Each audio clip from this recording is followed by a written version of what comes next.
Fala galera, sejam bem-vindos a mais uma aula prática de testes de software. E essa aula de hoje faz parte do projeto Passo a Passo de QA. Dentro dessas aulas, a gente tem discutido sobre técnicas de teste, sobre estratégias de teste, sobre formas de você se comportar e como você melhorar dentro da sua carreira, atuando dentro da área de testes de software. E hoje a gente tem uma aula no formato passo a passo, onde a gente vai literalmente abrir aqui uma IDE e a gente vai começar então a fazer o uso dela e vamos descobrir um pouco mais sobre o tema da aula de hoje, que é tudo o que você precisa saber para começar a automatizar testes com Java. Beleza? Vamos seguir aqui então adiante, porque a gente tem bastante conteúdo para falar hoje, ok? Então, antes de tudo, sejam todos bem-vindos à nossa aula de hoje.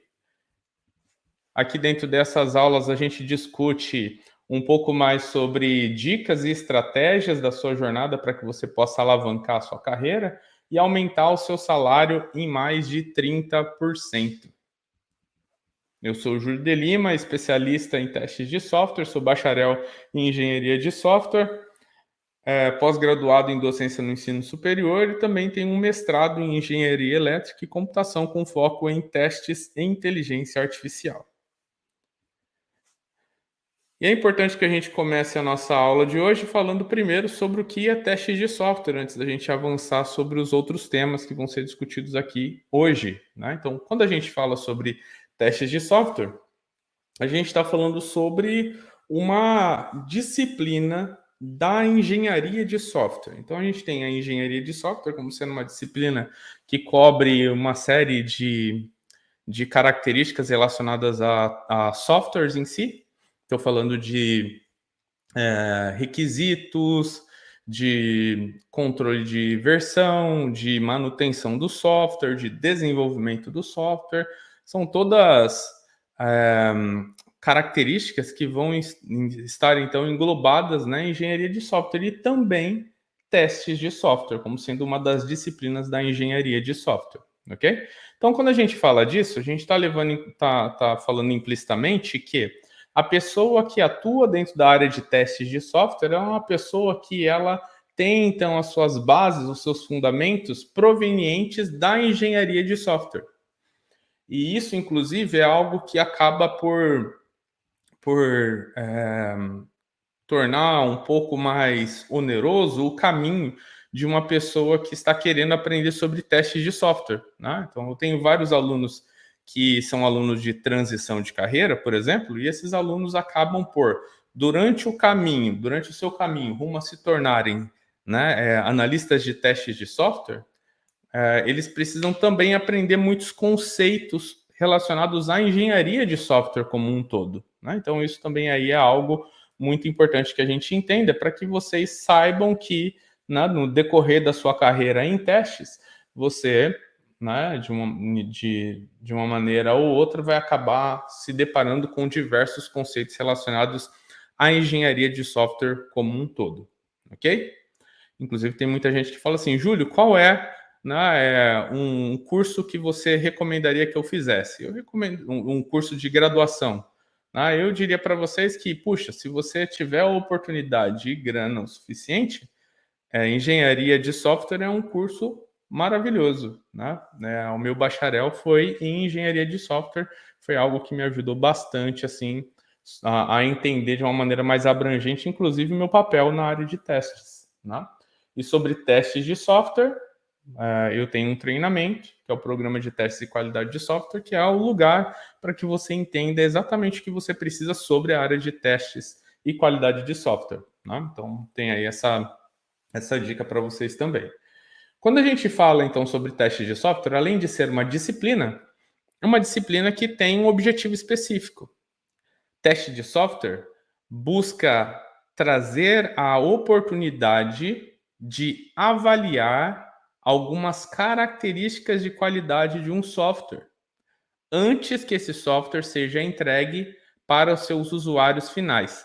Que em teste de software, o termo que a gente usa para isso é produção. Então, quando a gente fala vamos enviar o software para produção, significa que a gente vai literalmente agora dar na mão dos nossos usuários finais para que eles, então, possam fazer uso do software, certo?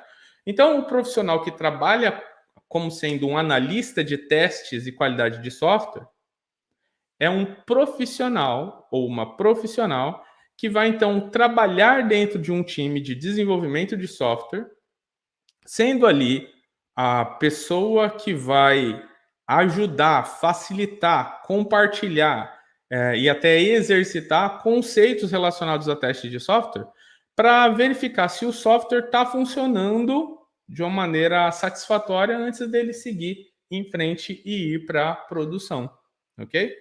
Esse funcionar de maneira satisfatória, geralmente a gente fala que é funcionar de maneira satisfatória segundo algumas características, né? Por que isso? Porque softwares são realmente coisas, vamos dizer assim, né? Complexas, muitas vezes gigantescas. Então, quando eu, pessoa que testa um software, executo o meu trabalho, eu consigo trazer para o meu time uma visão de qual é o feedback que eu tive dos testes que eu executei. Eu nunca consigo dizer assim, esse software funciona como um todo. Por quê? Porque eu não testo o todo dele, dado a sua complexidade. Eu testo algumas perspectivas, e essas perspectivas são as perspectivas que eu dou feedback sobre. Olha, eu exercitei aqui 50 testes, poderia ter 5.800 testes. Eu executei 50, que eu escolhi a dedo, são os 50 testes que são super importantes. E quando eu executei, esse é o feedback que eu tive, entendeu? Então, eu falo sobre aquilo que eu consegui exercitar e tive feedback. Beleza? Lembre-se disso então, porque é algo importante aí para vocês também, ok? Legal. Então, teste de software basicamente é isso. Quando a gente fala sobre automação de teste de software, nós estamos falando sobre pegar alguns desses testes que foram projetados por mim e executar esses testes. E depois de executar esses testes, ter um feedback. Vamos dizer que eu pensei em 50 testes. Eu executei esses 50 testes e desses 50 eu tive 20 testes que tiveram feedback positivo. Eu executei e aqueles 20 testes tiveram sucesso. Quando isso acontece, eu então vou lá e uso de codificação, programação, certo? Para conseguir criar um robozinho que executa esses 20 testes que eu fiz novamente. E então, executando novamente, ele pode me dar um feedback sobre aquela execução que foi realizada. Isso acontece de uma maneira automática, ou seja, eu crio esse robozinho para que ele vá lá e execute aquela sequência de ações e me diga se o resultado foi positivo ou se o resultado foi negativo. Algo que você precisa entender aqui é que é o seguinte: a forma de construir esses robozinhos pode variar segundo o que você está avaliando no software. Eu quero te dar um exemplo agora para ficar super claro. Você está vendo agora na sua tela aí, no compartilhamento, uma tela. Essa tela, ela é um documento que foi construído e exportado para o formato PDF. Essa exportação para o formato PDF fez com que, quando eu desse 2 cliques no arquivo PDF, fosse aberto um aplicativo, um software que eu tenho aqui no meu Mac, chamado Preview, que significa visualização rápida. Esse aplicativo de visualização rápida, ele é um aplicativo que, dentro das suas diversas funcionalidades, tem a funcionalidade de suportar a abertura de arquivos PDF. É só PDF, Júlio? Não, não é só PDF. Existem outros formatos também que ele lê, mas PDF é um deles. Então, eu poderia, por exemplo, escrever um teste automatizado que fosse capaz de abrir o preview, clicar 2 vezes em e clicar lá na opção arquivo, abrir e escolher um arquivo PDF e então verificar se o arquivo PDF foi aberto. Esse é um teste que poderia executar, que eu poderia automatizar. E ele iria literalmente clicar nos elementos da tela. Eu poderia escrever um outro teste automatizado, que fosse um teste automatizado para verificar se as cores que estão sendo apresentadas no aplicativo Preview são as cores que eu projetei para estarem lá. Eu posso criar um outro teste automatizado que tem sob uma outra perspectiva, que é um teste que vai executar a ação de abrir um documento PDF e avaliar se a memória do computador foi consumida dentro de uma faixa de valores que eu considero como sendo uma faixa de valores permitida, que seria aqui um caso de um teste de desempenho. Eu poderia escrever um outro teste automatizado, que é um teste automatizado que instala o aplicativo Preview e verifica se os arquivos de instalação foram distribuídos nos locais corretos. Estão entendendo? Há diversas formas de você avaliar um software e há diversas formas de você automatizar os testes de um software. A gente chama isso em testes de software de testes em camadas diferentes. Essa é uma forma de você falar sobre isso, ok? Então, existem várias formas de automatizar um teste. Existe um vídeo dentro do meu canal chamado 10 formas de automação de... Deixa eu pegar aqui só para ficar mais fácil para vocês quando vocês forem pesquisar. Mas esse vídeo, basicamente, ele fala sobre formas que você tem de automatizar um teste, ok? E aí você vai ver uma série de possibilidades de fazer automação de testes. Eu vou pegar aqui o nome certinho, só para que vocês possam ter aí e depois também poderem aprender um pouco mais sobre essas diversas formas de automatizar testes. Se não me engano, o nome do vídeo é 10 camadas para automação de testes, mas deixa eu confirmar aqui. E aí vocês vão poder ter o nome certinho. Aqui, achei.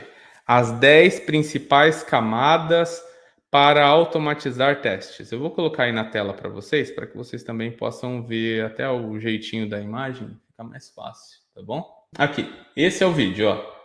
As 10 principais camadas para automatizar testes, beleza? Esse vídeo, ele vai trazer para vocês essas diversas camadas que vocês vão acabar lidando no seu dia a dia e que você pode usar para automatizar testes também, beleza? Sensacional! Quando a gente fala, então, de automação de testes, o que vocês vão acabar vendo no seu dia a dia é o uso de programação para criar robozinhos capazes de exercitar um software sobre diversas camadas e, então, avaliar se o resultado que foi obtido após a execução de algo naquele software realmente é o resultado que se esperava, ok? Quando você assistir o vídeo sobre as 10 camadas, você vai acabar percebendo que existem várias formas diferentes de fazer um teste automatizado. Uma outra é você testando o próprio código-fonte, ou seja, o script que você escreve, você vai lá então, que você escreve para criar um software, você vai lá e exercita ele especificamente. Isso também é possível, tá bom? Então, tem forma de você testar banco de dados também, tem muitas formas de você testar e automatizar um software. Então, fiquem sempre atentos quanto a isso. Tem muita gente que fala assim, Júlio, qual ferramenta eu uso para automatizar testes? Eu pergunto, em qual camada você está falando? Porque tem diversas camadas. Naquele vídeo tem apenas 10, mas tem muitas outras. Júlio, por que eu deveria aprender automação de testes? Porque 87,17% das vagas para profissionais de testes e qualidade de software pedem automação de testes. Então, eu preciso aprender a automatizar testes, por quê? Porque o mercado ele espera que eu seja capaz de automatizar testes. Logo, se você não aprender, fica muito difícil de você conseguir, então, ter aí uma possibilidade de conseguir alcançar uma vaga, ou alcançar a sua primeira oportunidade em testes de software, ou aprender, ou conseguir mudar de emprego, entenderam o que eu quero dizer? Então, é super importante que você se adeque às necessidades do mercado. Eu sempre falo isso para vocês. Aqui está um reflexo do que o mercado espera de você. A automação de testes é super importante, ok? E hoje a gente vai falar sobre Java, mas você também precisa saber o que é Java. Java é uma linguagem de programação. O que é uma linguagem de programação? Uma linguagem de programação é um grupo de comandos que são destinados a dar a você, pessoa que escreve, né, um programa de computador, a possibilidade de escrever esses comandos numa ordem específica e fazer então com que o computador responda a cada um desses comandos. Olha só que coisa maravilhosa. Um bom exemplo é assim: com o uso de uma linguagem de programação, você pode escrever um comando de apresentar mensagem na tela. E você pode dizer que essa mensagem na tela será escrita se a hora atual for 20 horas. E aí você fica executando esse, é, esse script que você criou com a linguagem de programação a cada 1 hora. Se bateu ali 1 hora, né? Se bateu ali a hora, todas as vezes que mudar 1 hora lá, né? Sair de 1 hora para outra, o seu script vai verificar. Essa hora atual é às 20? Se sim, vai apresentar uma mensagem. Entendeu a ideia? Então, a linguagem de programação permite que você escreva esses comandos. E aí, dependendo da ordem com que você escreve, ela então vai executar aquela ação perante ao computador. Esses comandos podem ser comandos de apresentar mensagem, de capturar dados, de salvar informações, de conectar com a internet, de acessar algum site, tem diversos comandos, de guardar um pedaço de dado numa variável, de executar um cálculo. Tudo isso pode ser feito com o uso de linguagens de programação. E Java, como eu estava dizendo, é uma linguagem de programação. E é uma linguagem de programação que é utilizada em grandes sistemas, ou em sistemas de grandes corporações. Java é uma linguagem que, por exemplo, lá atrás, quando eu comecei a estudar sobre tecnologia, ainda no meu curso de graduação, o primeiro que eu fiz, que era um tecnólogo, já lá atrás já existia Java sendo ensinado nas faculdades. Né? Por quê? Porque já era uma linguagem que já tinha a tendência de se transformar em uma linguagem que iria então ser utilizada por diversas empresas. Né? Java é uma linguagem de programação que é utilizada hoje em dia em muitas instituições financeiras, por exemplo. Né? No seu core ali do sistema, sempre tem ali algum ou outro componente construído com essa linguagem de programação. É uma linguagem de programação também que é temida por muitas pessoas. Por que isso? Porque as pessoas elas acabam por ver em Java uma linguagem que depende de que aquele código seja encaixotado. Quando eu estou falando aqui encaixotado, tentando abstrair ao máximo para as pessoas não técnicas. Pensa que você escreveu os comandos em uma estrutura específica. Depois daquilo, você tem que pegar esse código e transformar em algo utilizado. Isso daqui é o que eu estou chamando de encaixotar. O linguajar técnico é compilar. É uma compilação daquela lista de comandos que você escreveu. Então, vou fazer aqui um exemplo. Você foi lá e colocou uma série de comandos, um atrás do outro, em uma ordem específica, e você falou: acredito que esse meu código, esse meu script, ele é um script satisfatório. Já sei, vou compilá-lo Então você vai lá e faz alguns comandos que vão então compilar aquilo que você criou, e você pega esse novo arquivo compilado e compartilha com o seu amigo, e o seu amigo pode usar aquilo. Não é maravilhoso? Você pode compartilhar com as pessoas aquele sisteminha que você criou, aquele software que você criou, aquele programa que foi criado. Por quê? Porque agora ele foi compilado. E ao ser compilado, ele pode ser reutilizado por outras pessoas. Existem várias linguagens que têm essa pegada de necessitar a compilação. Ok? Tem várias linguagens que têm isso. Para essas linguagens, elas podem ter a compilação realizada e o arquivo ser aberto em qualquer máquina que tenha, por exemplo, um sistema operacional Windows.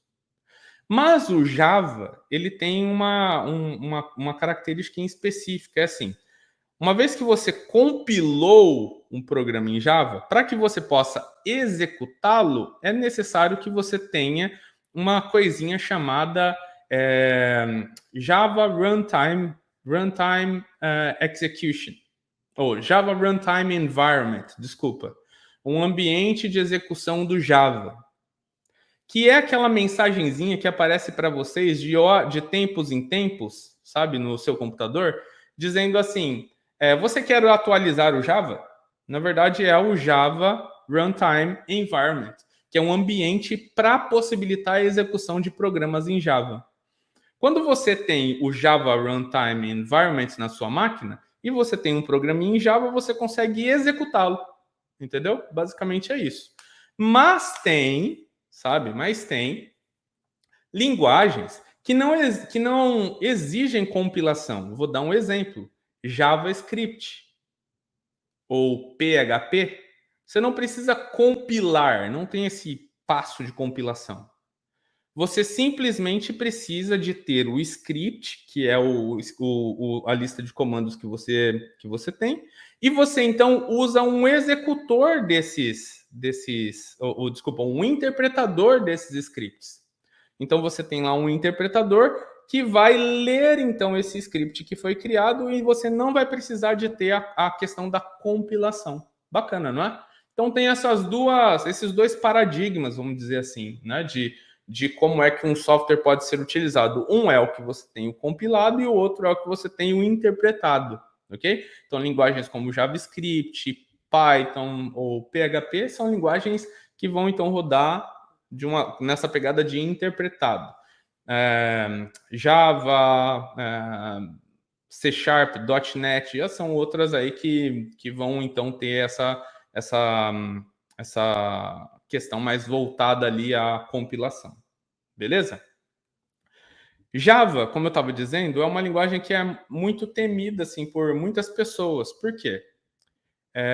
Porque para que você possa escrever um código em Java, você tem algumas etapas para seguir antes. Né? Você tem que ter um projeto, esse projeto tem que estar estruturado, você tem que ter uma estrutura de pacote já preparada, você tem que ter os arquivos em Java, e Java em si é orientado a objeto. Então, quando você vai lidar com o Java, tudo vai estar dentro de uma classe, ou dentro de uma interface, ou dentro de... Né, ele tem algumas categorias de elementos que vão, então, serem utilizados enquanto você estiver programando em Java.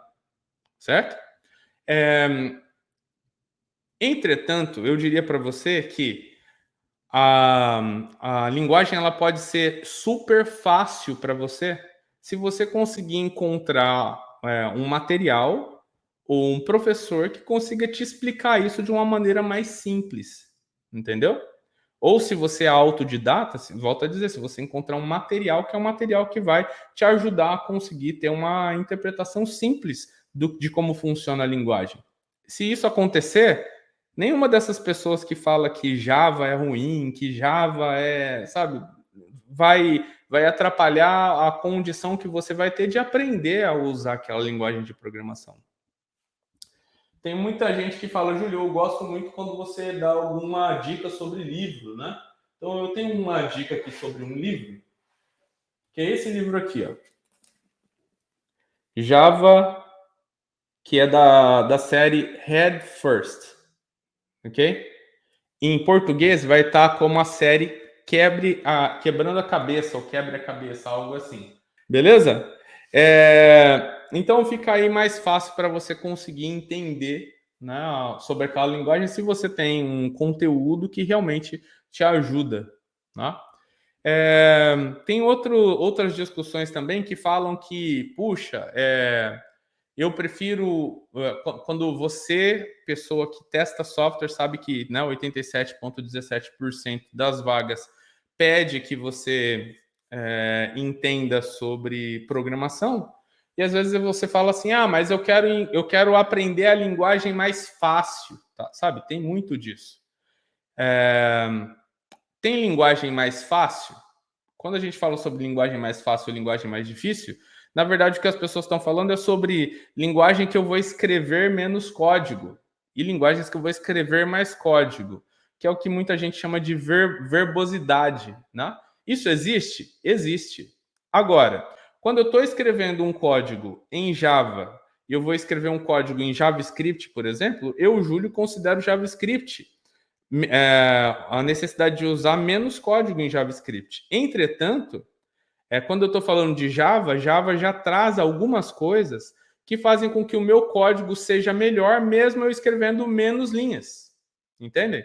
Se eu fosse fazer as mesmas coisas em JavaScript, eu teria que escrever mais linhas em JavaScript, porque JavaScript não vem com essas coisas já meio que planejadas, vamos dizer assim. Vou dar um exemplo bem bobo aqui para vocês. Em Java, quando eu vou declarar uma coisa que a gente chama em programação de variável, ok? Que é basicamente um espaço em memória onde eu vou atribuir dados, eu posso falar que aquela variável, ela é uma variável do tipo numérico, ok? Que em Java é um tipo inteiro. Se eu for, e uma vez que eu faço isso, se dentro do meu código eu tentar fazer com que a variável que está do tipo numérico, ou inteiro, no caso do Java, receba um valor que é um valor de texto, por exemplo, o meu próprio compilador vai falar, tem um erro no seu código, conserte. Se eu for fazer a mesmíssima coisa com o JavaScript, já não dá. Porque em JavaScript, as variáveis elas não têm um tipo. Por não ter um tipo, acontece que quando você tem uma variável que você tem um número lá dentro, já na linha de baixo você pode fazer ela receber um texto e receber o texto não vai dar erro nenhum, entendeu? Então, como que você teria que fazer em JavaScript isso? Você teria que codificar, fazer um código que vai então avaliar se o que tem dentro daquela variável é um inteiro ou não é um inteiro. Entendem a diferença? Então, dentro do Java, com uma linha eu já falo qual que é o tipo. Em JavaScript eu tenho que fazer algumas validações para evitar que nada seja colocado ali dentro que não tenha a ver com o que eu esperava que estivesse, ok?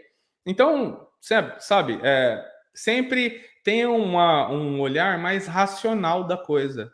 Tem muita gente que é, como eu sempre digo, um QA papagaio. O que é esse QA papagaio? É assim, sempre quando você menciona uma palavra, por exemplo, Java, o QA papagaio já na hora começa a falar o que ele ouviu de outras pessoas. Entendeu? Quando você fala pirâmide de testes, a pessoa QA papagaio começa a falar o que as pessoas falaram para ele. Entendeu? Ele não tem uma opinião própria e construída com base na experimentação e na busca e na investigação mais detalhada sobre o assunto. Ele só fala do que os outros falaram. Então, não seja um QA papagaio. Vá lá você mesmo, faça seus estudos, coloque em prática, investigue mais profundamente e tire suas próprias conclusões. Ok? Então, essa é a dica que eu dou para vocês aqui, até como uma questão de posicionamento. Júlio, eu devo mesmo aprender a automatizar meus testes usando Java? Sim. Por que, Júlio? Porque segundo essa pesquisa que a gente fez, né, eu e meu time fizemos, sobre esse estudo do mercado de testes de software no Brasil, a gente observou, nas vagas que estavam abertas, quais eram as linguagens que eram requeridas. Olha só o que a gente descobriu. A gente descobriu que em 40,27% das vagas que requerem automação de testes, elas pedem também uma linguagem específica. O que isso quer dizer? Quer dizer que em torno de 59,73% das vagas, eles falavam, olha, eu quero uma pessoa que saiba automatizar, mas pode ser em qualquer linguagem de programação, entendeu? Então, 59,73% das vagas tinham essa descrição. É bastante, né? Quase 6 em cada 10 vagas que pede para você que você saiba automação de testes, não pede uma linguagem específica. Mas tinham 40% das vagas que falavam assim, não, preciso de alguém que automatize testes. Mas essa pessoa precisa automatizar em uma linguagem específica. Entendeu? Aí aqui tá as linguagens. 46% dessas vagas diziam que queriam que a pessoa que vai automatizar testes saiba Java. Já outras 43% de vagas diziam assim, não, ó, eu quero que vocês, automatizadores de testes, saibam JavaScript. E aí, depois a gente tem 31% dessas vagas que diziam, quero que você, automatizador de testes, saiba Python. 20% que dizia, quero que você, automatizador de testes, saiba Ruby. 13% que dizia, quero que você, automatizador de testes, saiba C#. E talvez nesse momento esteja dando meio que um nó na cabeça de alguns de vocês, que você deve estar dizendo assim, mas Júlio, como assim, cara? Eu tenho 100% no máximo, né? Aqui tem 46, mais 43, mais 31, mais 20, mais 13. O que é isso, cara? Vou explicar para você. É o seguinte. Isso daqui é a frequência com que essas linguagens apareceram nas vagas. Por que isso? Porque tem vagas que elas pedem que você saiba mais do que uma linguagem de programação. Então, às vezes, acontecia que na vaga estava mencionando lá uma biblioteca que é especificamente do Java, tipo Rest Assure, na maioria das vezes, tá bom? E Rest Assure não tem no JavaScript, Rest Assure não tem no Python, Rest Assure não tem no Ruby, Rest Assure não tem no C#. Deixa eu deixar super claro aqui para quem é mais técnico, que no C# tem o REST Sharp, né? Tem o REST Assure, mas o REST Assure ele é muito pouco utilizado e, se não me engano, faz muito tempo que ninguém rela nele para dar manutenção. Por isso que eu estou usando ele como exemplo, tá bom, pessoal? Mas vou dar um exemplo mais claro aqui. REST Assure para Java, mas não tem para JavaScript nem para Python. Entenderam o que eu quero dizer? Então, tava lá REST Assure, mas também tava Cypress. Então, se numa vaga está pedindo REST Assure e está pedindo Cypress, quer dizer que você tem que saber Java e você tem que saber JavaScript, porque cada um está numa linguagem diferente, entenderam a ideia? Então, o que a gente descobriu é que o que tem de mais frequente nas vagas que pedem uma linguagem de programação em específico é Java. Em segundo, JavaScript.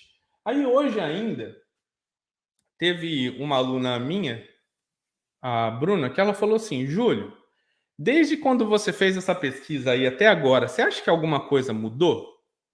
Eu falei assim, olha, Bruna, se mudou alguma coisa, eu tenho uma hipótese. A minha hipótese é que JavaScript provavelmente está aparecendo mais. Sabe por quê? Porque há mais ou menos um ano atrás eu tinha feito uma outra pesquisa ainda, antes dessa que eu estou mostrando os dados para vocês. E JavaScript estava com um percentual de 30%, sacou? E agora, nessa pesquisa aqui, nessa última pesquisa, está 43%. Então, pode acontecer, na próxima vez que a gente tirar uma nova figura, uma nova foto do mercado, né, de teste de software no Brasil, que a gente descubra que JavaScript, né, ganhou mais popularidade dentre as vagas que são, né, voltadas a automatizadores de teste. Para você que está aí, né, do outro lado agora, pensando assim, Júlio, qual é a linguagem de programação que eu tenho que aprender primeiro? Segundo essa foto aqui, gente, é Java, entendeu? Vai de Java. Por quê? Porque Java é onde você vai ter o maior número de vagas que vão querer ter você lá, entendeu? Ah, Júlio, já aprendi Java. O que eu aprendo agora? JavaScript. Porque se você aprender JavaScript, você vai ter muito mais mercado ainda. Entenderam? Então, lembre-se que qual que é a promessa que eu sempre falo para vocês? O que é o objetivo, né, da minha atuação como compartilhador de conhecimento, de conteúdo? É ajudar você a alavancar a sua carreira e aumentar seu salário em mais de 30%. Para isso, é necessário que você já entenda que você precisa estar preparado para o mercado. Você precisa estar preparado para o mercado. Precisa atender os requisitos da maior parte das vagas. Então, aqui o que eu estou dando para vocês é, para quem quer alavancar a carreira, aumentar o salário em mais de 30%, você tem que, né, se adequar ao mercado. Se adequar ao mercado significa, sabendo Java, puxa, você está, né, como que eu vou dizer assim, chamativo para a maior parte das vagas. É isso que eu quero dizer aqui com esse gráfico, ok? Vamos lá então para você saber quais são os principais conhecimentos necessários para que você comece a aprender Java, ok? E consiga então automatizar seus primeiros testes com Java. Os conhecimentos necessários são saber como funciona a estrutura de um projeto em Java. Depois, saber como funciona gerenciadores de dependências. Saber como funciona a criação de classes. Saber como funciona a criação de métodos. Saber como funciona a criação de atributos e como funciona a criação de variáveis. Saber como instanciar e fazer uso de objetos. Isso daqui é tudo que você precisa fazer, é tudo que você precisa conhecer, né, como sendo aí características principais da linguagem de programação para que você consiga, então, começar a automatizar os seus testes. Júlio, tem algum lugar onde eu consiga aprender sobre esse conteúdo além aqui dessa aula? Porque dessa aula ela tem um tempo limitado, né? Então a gente vai falar sobre esses assuntos, só que você não vai conseguir ver tudo isso de uma maneira super, como eu vou falar assim, detalhada. Então, eu vou dar uma super dica aqui para a galera que quer aprender a programar em Java o suficiente para conseguir automatizar seus testes. Deixa eu colocar aí na tela para vocês, já vai saber. Tá aqui, ó. Eu criei um curso, ok? Criei um curso gratuito de programação para QAs que querem automatizar seus testes. É uma playlist gratuita que está aqui no meu canal no YouTube, beleza? Então vamos lá então para esses principais conhecimentos aqui necessários para que você consiga então aprender Java para começar a automatizar testes com essa linguagem.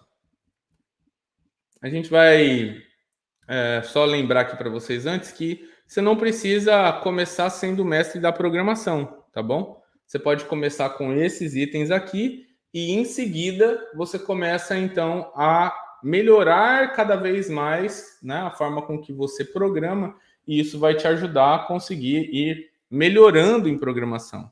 Só lembrando, eu mostrei para vocês esse livro aqui, ó, do Head First Java, e eu não mostrei aqui para você, né, a grossura do livro. Puxa, é super grosso, né?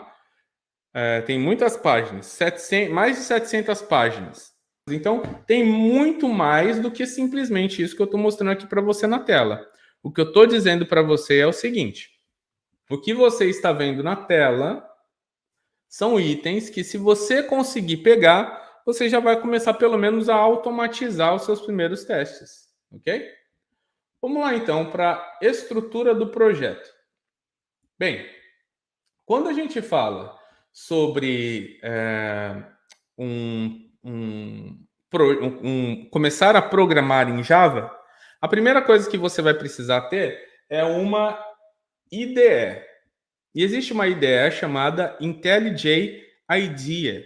Essa IDE é muito bacana. você consegue fazer download dela gratuitamente, ok? Nesse endereço aqui, ó. Deixa eu colocar aqui para vocês. IntelliJ IDEA.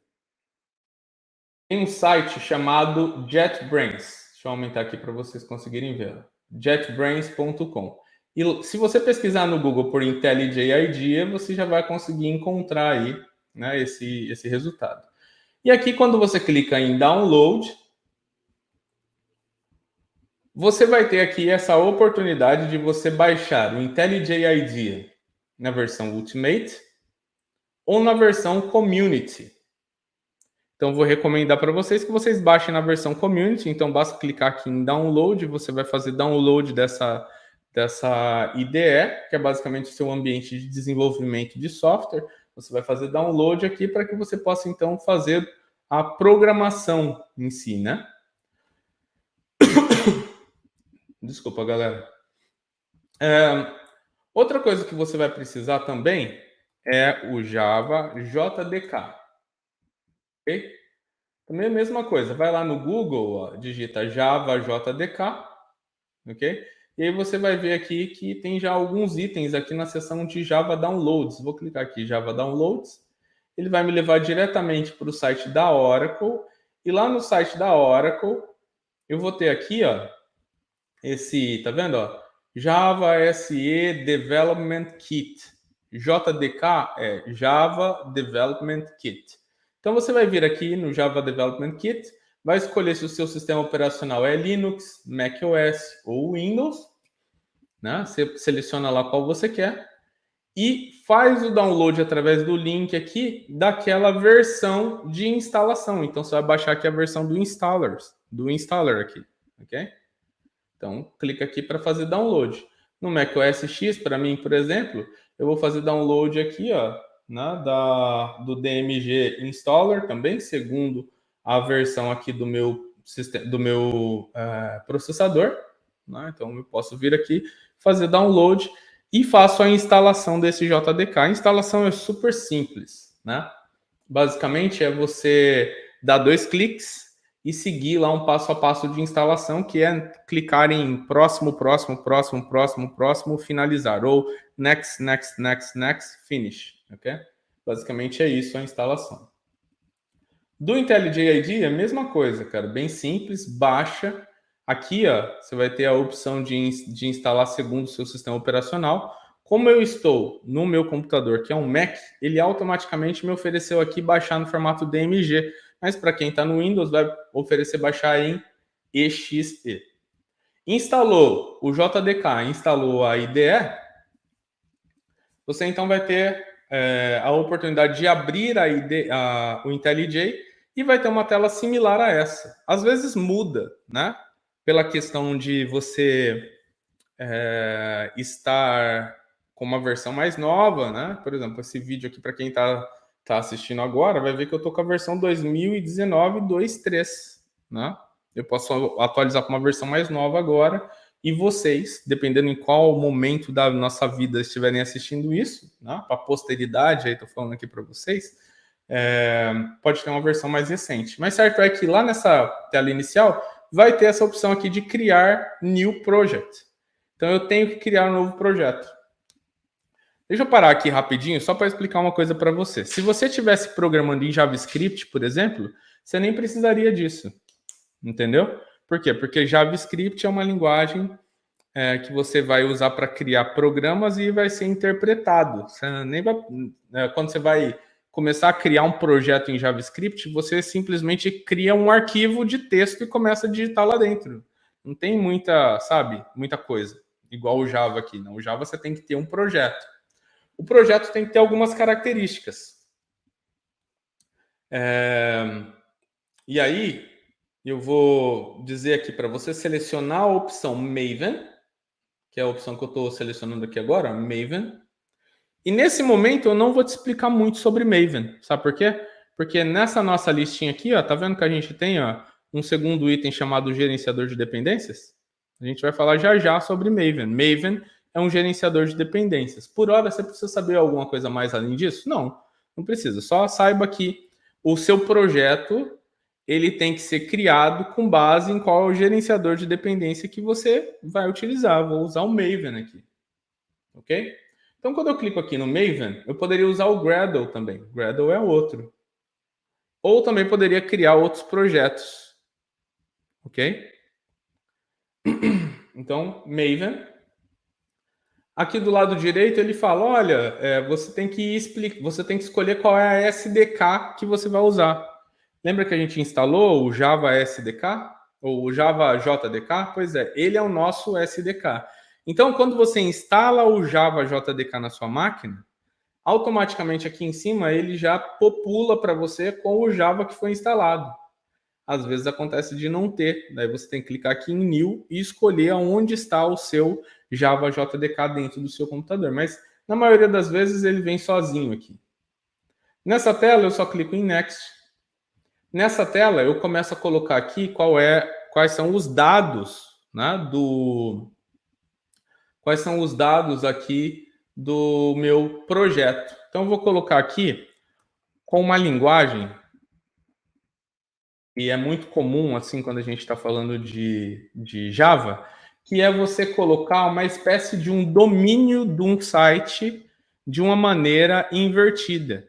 Esse domínio, ele está relacionado diretamente ao nome da empresa onde você está atuando hoje, entendeu?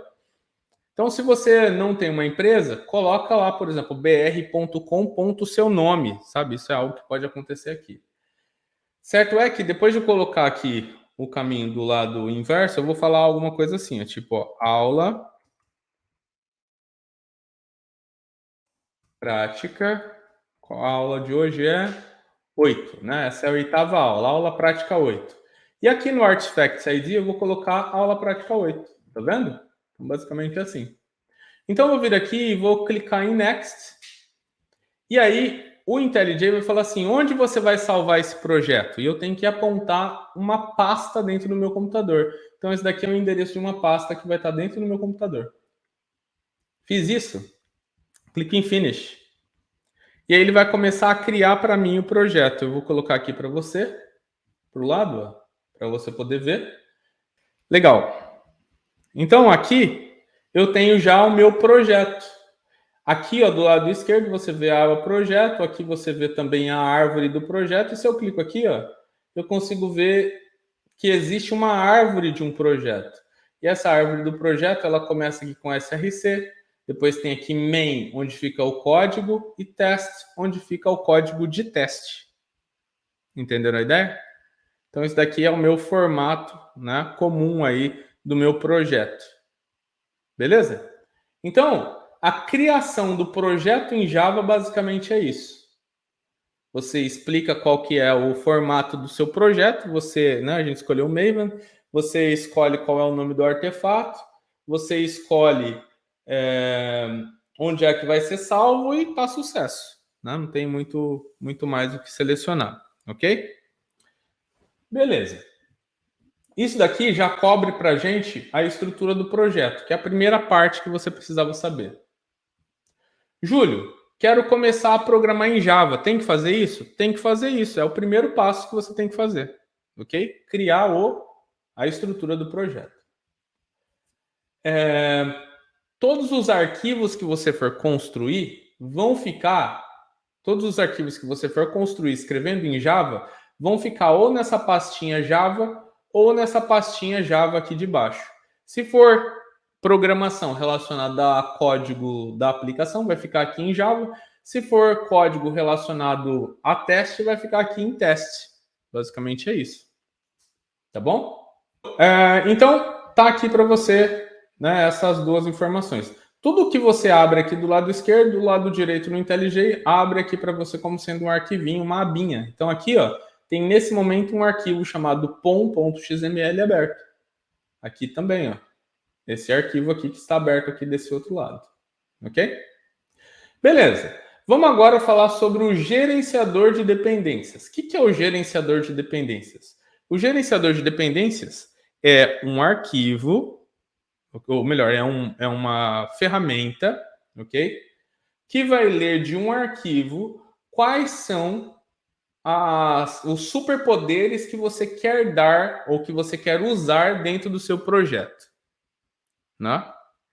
Esses são esses são aí então a mágica que você quer fazer, ok? As dependências, basicamente, são outros softwares que foram criados por outros programadores. Esses programadores criam outros softwares para permitir que a sua vida seja mais fácil. Então, o que acontece? Acontece que existe um site, e esse site aqui é o site Maven Repository. Eu vou clicar aqui para vocês verem, ó. Eu digitei aqui, ó, Maven Repository no Google. Aí tá aqui, ó, Maven Repository. Dentro desse site aqui, Maven Repository, você pode clicar aqui e programar tudo quanto foi biblioteca, ok? Tudo quanto foi biblioteca que você quer fazer aqui de que você quer fazer uso dentro do seu projeto. Então você vem aqui, digita o nome da biblioteca e consegue fazer o uso aqui dentro do seu projeto. Vou dar um exemplo para vocês. Existe uma biblioteca muito comum em Java que é chamada de Selenium WebDriver. Sabe o que ela faz? Ela permite que você controle um navegador e clique, digite, capture informação que está lá, permitindo que você automatize testes web. Então, o que você faz aqui? Vem aqui e digita Selenium. E quando você pesquisar, você vai ver que vai aparecer aqui, ó, Selenium Java, tá vendo? Então, Selenium Java, aqui nesse caso, é uma dependência. Se eu clicar aqui no Selenium Java, tem aqui ó, várias versões do Selenium Java que eu posso usar. Vamos dizer que eu quero usar a mais recente, 4.72. Clico aqui. E aí, olha só, aqui embaixo ó, tem uma abinha do Maven que fala que se eu quiser usar o Selenium WebDriver no meu projeto, eu tenho que copiar essa dependência. Então, eu copio daqui e colo aqui dentro do meu arquivo .xml, dentro de uma tag chamada dependencies. Eu digitei isso aqui agora. Então, venho aqui e colo aqui dentro o Selenium WebDriver. Entenderam? Colei aqui, automaticamente ele faz o download para mim. Eu vou copiar aqui e fazer só para você ver como funciona isso. Olha só. Copio daqui. Colo aqui dentro do dependencies. Tá vendo? Clico aqui nesse botão Import Changes. Ele começa a fazer download das dependências. Tá vendo? Tá fazendo download aqui agora. Nesse exato momento. Ó, já terminou aqui alguns desses downloads. Você vai perceber que esse texto em vermelho vai ficar cinza já já. Ficou. Isso daqui quer dizer que ele já fez o download. Então, quando eu clico aqui nessa flechinha do External Libraries, eu vou passar a ver aqui. Vamos lá mais para baixo. Olha só. Algumas das bibliotecas do Selenium. Tá vendo? Isso daqui é tudo o que o IntelliJ fez download através do uso do Maven. Então, basicamente, o IntelliJ, através do Maven, foi lá dentro do Maven Repository e fez download de tudo o que estava aqui. Não é bacana? E a partir desse momento, eu então posso começar a criar um programa no qual eu realmente faço a abertura de um browser. Ok? Então, isso daqui é um gerenciador de dependências.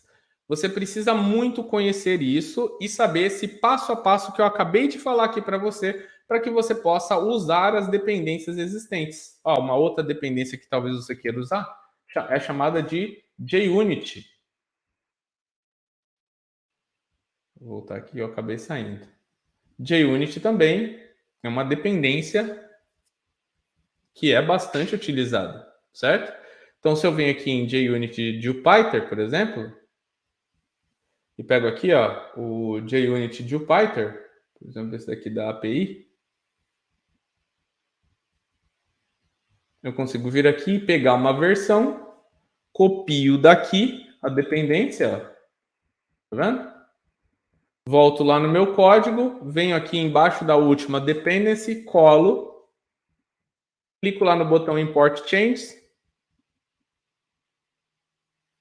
E aí, olha lá, já fez o download, isso quer dizer que eu já posso utilizar o JUnit aqui.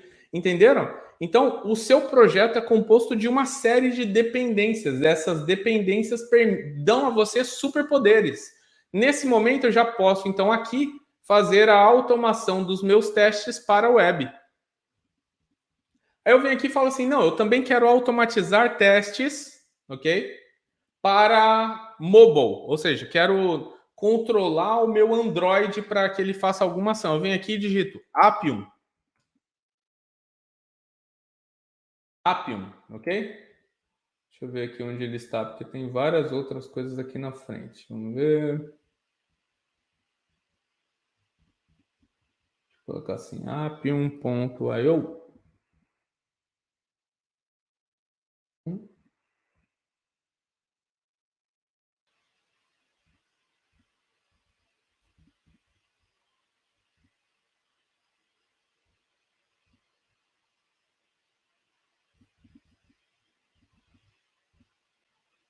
Acho que eu tô ruim aqui de olhos, hein, galera? Deixa eu colocar aqui no Google para ele me ajudar. Appium Maven. Vamos ver. Ah, tá aqui, ó. É o Java Client para o Appium, tá vendo? Então eu clico aqui, 830. Então aqui, ó, tá vendo, ó? Java Client do Appium. Tem aqui o Maven, a dependência. Voltei para o projeto, fui lá embaixo da dependência, colei aqui, Import Changes, pronto. Fez o download, já posso criar, então, testes automatizados, sabe? Para aplicações mobile. Quero testar APIs REST. Vem aqui, ó, e digito REST Assured. Tem aqui ó, a biblioteca do REST Assured. Pego aqui uma versão, por exemplo, a 5.3.0.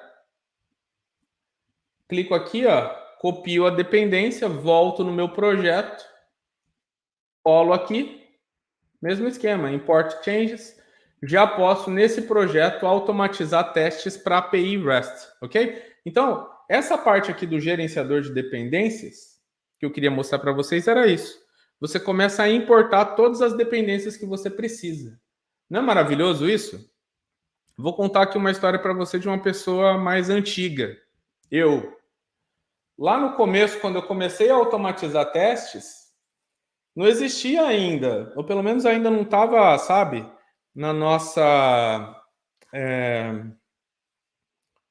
assim, à nossa disposição, o uso de gerenciador de dependências. Então, sabe o que a gente tinha que fazer? A gente tinha que ir no site de cada uma dependência e clicar lá no botão download para baixar todos os arquivos que são baixados hoje pelo Maven, descompactar e ficar fazendo uma comparação das dependências que eu baixei para saber se uma não conflita com a outra. Era horrível.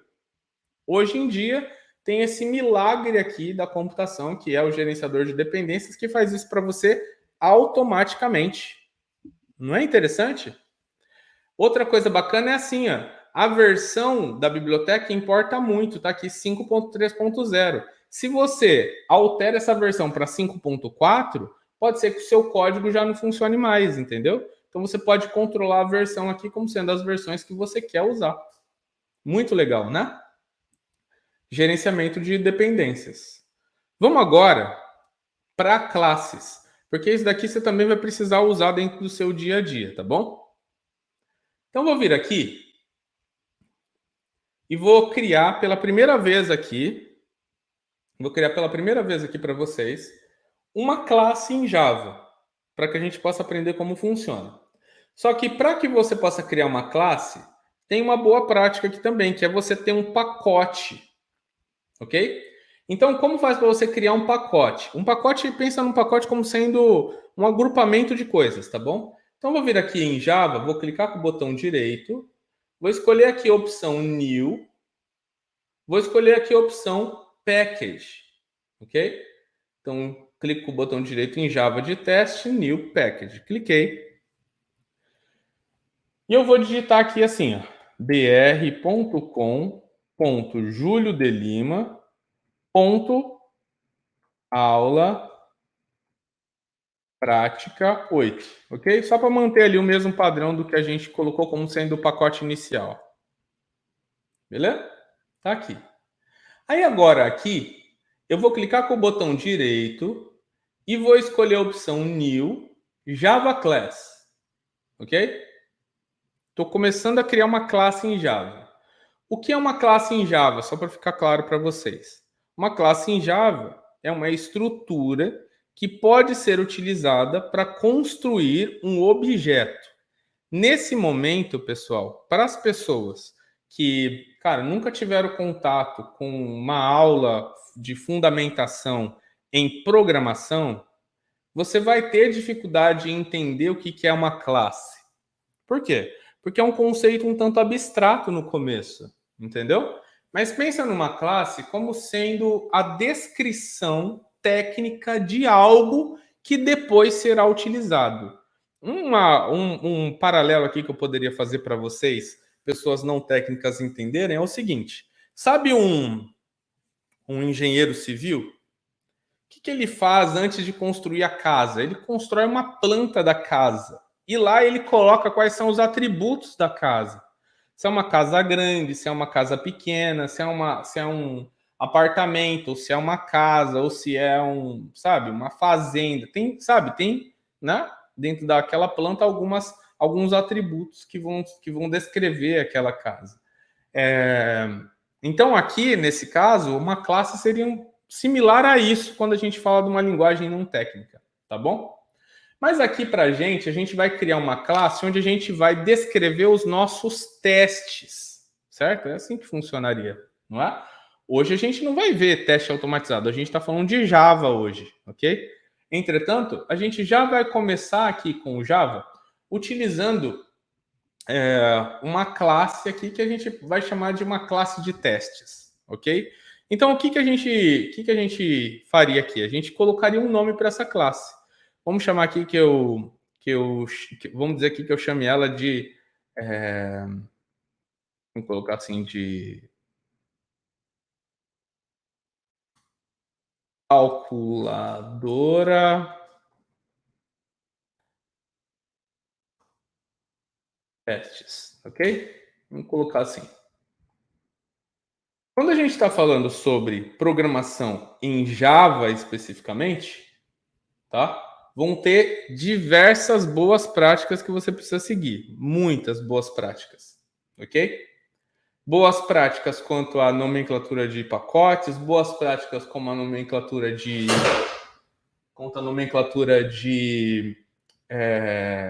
das classes em si, das classes de testes, ok? Mas hoje eu quero mostrar para vocês alguns conceitos iniciais, por isso a gente não vai ter hoje uma aula que vai falar sobre todas as boas práticas voltadas a Java, ok? Hoje é uma aula prática para que a gente possa ver aqui como é que funcionam as coisas sob uma perspectiva inicial, ok?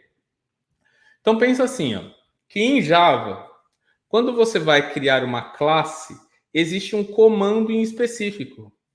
Esse comando em específico é um comando para que você seja capaz de começar a descrever o que essa classe terá. Então, olha só que interessante. Existe um agrupamento de comandos. Quais são esses comandos? Esse daqui, ó.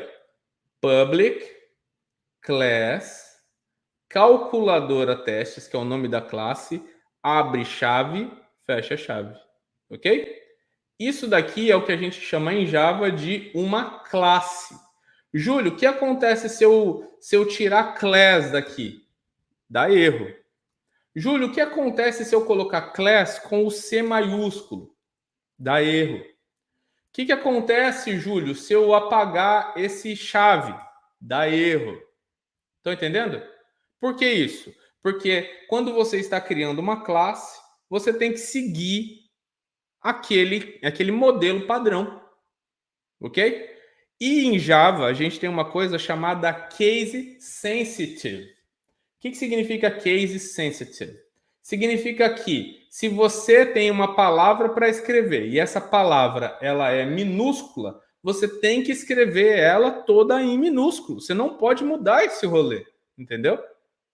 Então, public sempre vai ser tudo em minúsculo. Class, tudo vai ser sempre em minúsculo. E aí a gente tem algumas outras palavras, como por exemplo, isso daqui é o nome de uma classe. Eu poderia muito bem escrever calculadora testes com o C minúsculo. Entendeu? Por quê? Porque é um título, eu coloco o que eu quiser aqui. Entretanto, quando a gente vai começar a ler sobre Java, vocês vão perceber que, como eu disse para vocês, a nomenclatura das coisas vai ter uma nomenclatura específica. Nomes de classes em Java começam com a primeira letra em maiúscula. E se tiverem mais palavras no nome da classe, por exemplo, calculadora testes, todas as palavras precisam começar com uma letra maiúscula.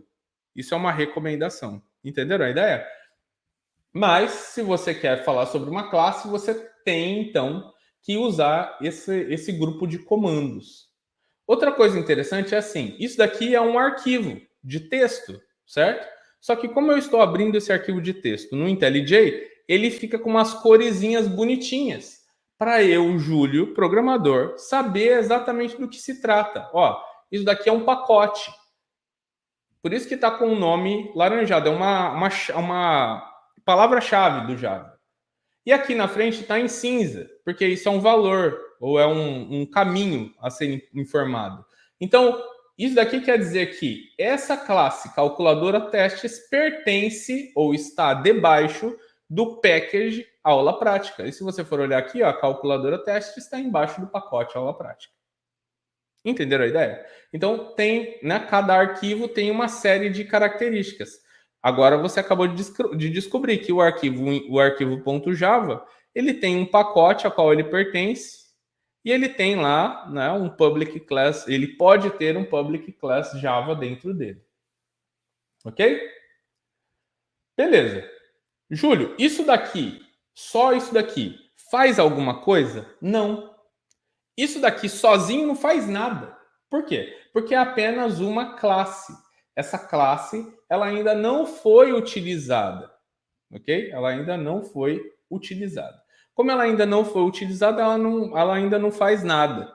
Classes em Java podem ser utilizadas ou elas podem ser classes que possuem dentro dela um segredinho mágico que faz com que quando você que faz com que seja possível você executar o seu conteúdo.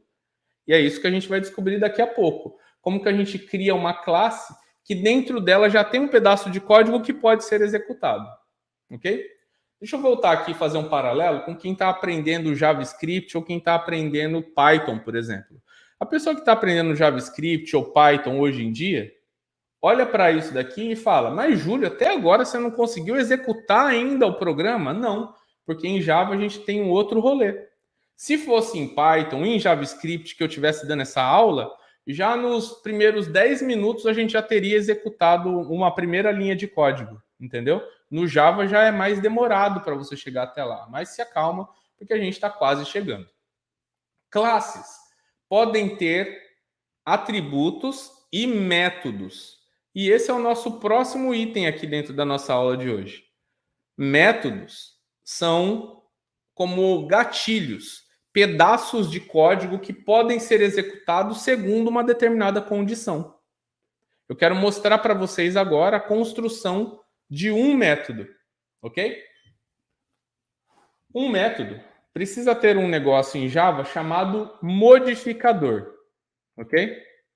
Um modificador, ele basicamente fala quem é que pode usar aquele método. Então, eu vou falar aqui para você como que você escreve um modificador. O modificador se escreve assim, public. Só que existem outros modificadores. Por exemplo, private é um modificador também. Qual que é a diferença entre o modificador public e o modificador private? O modificador public é um modificador que faz com que, se você criou um pedaço de código com o modificador public, ele pode ser utilizado por outras classes ou por outros arquivos Java aqui que estão dentro desse mesmo projeto. Bacana, né? Isso é um public. Já o private é diferente. O private você vai poder usar apenas dentro da mesma classe. Quando eu falo dentro, é isso daqui, ó. Tá vendo essa chavinha? Se aqui eu tenho um método que é private, eu só posso usar ele entre o abrir e o fechar dessa chavinha que está dentro desse arquivo. Em qualquer outro arquivo, ele não vai poder ser utilizado. Júlio, isso muda alguma coisa na minha vida agora que estou vendo Java pela primeira vez? Não. Por quê? Porque você ainda está começando a ver as coisas ainda. Nesse momento não é um momento para falar sobre modificadores. E aqui está uma outra situação também que eu queria ressaltar para vocês. Sabe por que muitos de vocês tiveram dias ruins com o Java na faculdade? Sabe por quê? Porque o professor lá na faculdade, ele tinha um tempo específico para aplicar a aula. E esse tempo específico, se ele fosse aplicar a aula nesse tempo específico para alguém que durante sua vida já teve algum contexto que o ajude a entender isso que a gente está falando agora, ele conseguiria dar essa aula de classes e métodos em 50 minutos. Só que dentro da sala tem alunos de todos os tipos de contextos diferentes, com backgrounds diferentes. Então o professor ele explica em 50 minutos algo que as pessoas que conseguiram entender pega, quem não conseguiu não pega e segue a vida. Agora, aqui nessa aula de hoje, a gente está vendo aqui a criação dessa classe e eu estou aqui explicando para você detalhadamente, entendeu? Por quê? Porque eu até tenho aqui um planejamento de horas que eu gostaria que essa aula durasse. Só que se ela durar um pouquinho mais, para eu explicar algum termo, não vai ter nenhum problema para mim, porque eu vim aqui hoje para passar algo para vocês. Se hoje vocês saírem daqui e conseguirem amanhã se lembrar de, cara, 50% do que eu falei, sei lá, 20% do que eu falei, cara, vai ser sensacional. Entendeu? A gente vai ter atendido um grande objetivo. Mas se você não conseguir, você vai poder voltar aqui e assistir essa aula várias vezes. Por quê? Porque esse é o maior benefício da aula à distância, né? Hoje em dia, a aula à distância é assim, cara. Você vai lá e faz uma aula, e a aula é gravada. Você reassiste quantas vezes você quiser, até se aprender. O professor lá no estudo presencial, não. Ele vai lá, jogou o material para você e já era, amigão. Pegou, pegou. Não é? Estão entendendo a diferença aqui? Então, isso é um negócio bacana da aula, né, à distância. Tem um negócio muito legal também, dentro do meu treinamento, programa de teste de qualidade de software, que é o seguinte: você não só tem acesso às aulas gravadas, como você também tem acesso aos encontros ao vivo. Os encontros ao vivo também são gravados, então você pode assistir tudo quando você quiser, quantas vezes você quiser, durante muitos anos. Entendeu? E aí, se você tem alguma dúvida, você tem acesso a um grupo no Telegram durante 3 meses, onde você está junto comigo. Então, eu estou lá junto com você, junto com o meu time, e se tem alguma dúvida, você manda lá. Você fala, Júlio, esqueci aqui, eu não entendi porque serve o public. Na hora, a gente vai lá, manda um áudio para você, manda texto para você, manda um artigo para você, a gente resolve sua dúvida. E muitos alunos falam, inclusive, que a gente tem um gatilho tão rápido, tão rápido, tão rápido, que muitos deles nem precisaram esperar mais do que 30 minutos para ter sua resposta. Então é um negócio muito louco. Então, como eu estava dizendo para vocês, hoje em dia você pode voltar, né, a fita várias vezes. E para você que tá aí assistindo, que você tinha problema com Java, assiste essa aula, mas assiste com a cabeça aberta, entendeu? Por quê? Porque, né, você vai então poder aí rever algumas coisas que são importantes, tá bom? Então, vamos lá. Um método em Java começa com o seu modificador.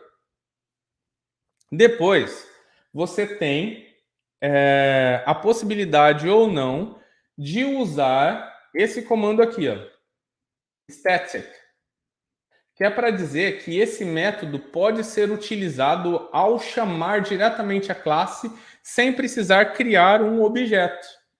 que é o que a gente chama em Java de instanciar o objeto. Então, o public static, ele não precisa de você fazer a instanciação do objeto. Bacana isso, né? A gente vai colocar static aqui e já já eu explico para vocês por quê. Tá bom? Public static. Depois disso, lembra que isso daqui é opcional. Depois disso, você coloca qual é o tipo do retorno do método. Todo método é um pedaço de código a ser executado. Esse pedaço de código a ser executado, no final da sua execução, pode ou não trazer algum resultado de volta. Pode ou não trazer um resultado de volta. Ok? Então, aqui, se tem algum resultado a trazer, por exemplo, vamos dizer que você vai criar um método, um pedaço de código para fazer um cálculo da média. Ok? Então, como vai ser esse cálculo da média? Você tem que receber dois valores inteiros, por exemplo, somar os dois e dividir por 2, porque são dois valores, né? Então, você faz esse cálculo e no final você devolve qual tipo de valor para a pessoa que usou o método. Pô, a média, ela envolve divisão. Divisão pode trazer frações. Logo, é um número decimal, né? Em Java a gente tem vários decimais. Um deles é o double. Então aqui eu vou falar o que eu quero que saia dali depois que eu usar esse método. É um double. Poderia também ser um int, que é um inteiro. Poderia ser também um boolean, que é um verdadeiro ou falso. Poderia também ser uma string, que é um objeto que representa um grupo de caracteres alfanuméricos. Estão entendendo? Ou pode ser void.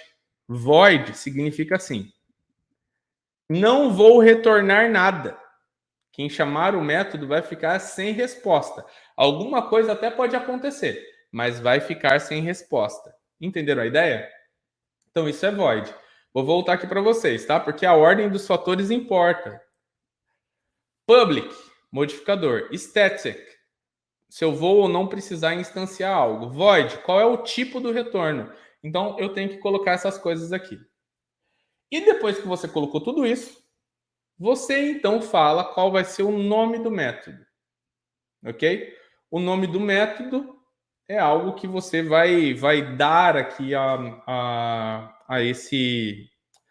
aquele pedaço de código que você quer executar, ok? Então vou aqui dar um nome aqui que vai ser main, ok? Vou chamar aqui de main por uma razão aqui que é específica do Java, tá bom? Vou colocar aqui algumas coisinhas. Aí, pronto.